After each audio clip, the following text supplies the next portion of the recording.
భోగినేని వీర వెంకట రమణ. పూర్తి పేరేంట్రా? నోరు తిరుగుతుంది కదా అని రాగి అనేకూడదు. దాని తర్వాత నా చేయి తిరుగుద్ది, ఎటు తిప్పుతానో నాకే తెలీదు. ఏంట్రా తిప్పేది? వైరా వెంకటస్వామి గారితో గొడవ పడ్డామని నీ మీద కేసు. పార్టీ హౌస్లో గొడవ? ఇంట్లో. ముసలాడి దగ్గర ఎంత తీసుకున్నావు ఏంది? ఏంటి ఇష్టం వచ్చినట్టు మాట్లాడుతున్నావు? పోలీస్ స్టేషన్ రావడం నీకు ఏమైనా ఫస్ట్ టైమా? రెగ్యులర్గా రావటానికి నీలాగా ఉద్యోగం చేస్తున్నానా ఏంది?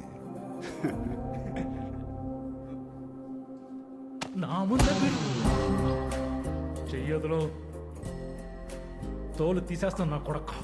ఈ యూనిఫామ్ తీసేమా, కాలు తీసేస్తా నా కొడుక్కి. ఎవరిని చూసుకుని అంత బలుపు నీకు?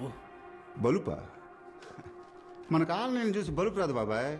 మనంతా చిరంజీవి టైపు, స్వయం కృషి. 4 రోజులు లోపలేసి తోమితే ఎవరి టైపో తెలుస్తుంది. మన ఇత్తడికి నేను లోపల ఇస్తామటానికి. మనకి ఎవడో తలకు మాసినట్టు బెయిల్ ఇవ్వటానికి వస్తాడు, తోమటం తోయించుకోవడం అప్పుడు చెప్తా నీకుంది. సార్ రే బాలు, తలకు మాసినాడు అనగానే మ్యాచ్ చేయడానికి ఏం టైమింగ్లో వచ్చావరా? బెయిల్ తెచ్చాను సార్. నువ్వు బెయిల్ తెచ్చావా? Yes sir. ఎందుకురా? అంటే మీతో చేసిన జర్నీలో చెప్పకు, ఫీలింగ్స్ పోతాయి. Okay sir. మీ బాస్ కేసు ఎడతాడు, నువ్వు బెయిల్ తీసుకొస్తావు. Side business sir. Side business గురించి మీరే చెప్పాలి. పానిగాడు కేసు వేసాడా? అవును సార్. ఏం చేశానంట? అన్ని అబద్ధాలు రాశారు సార్. నిజం చేసేస్తే పోలా.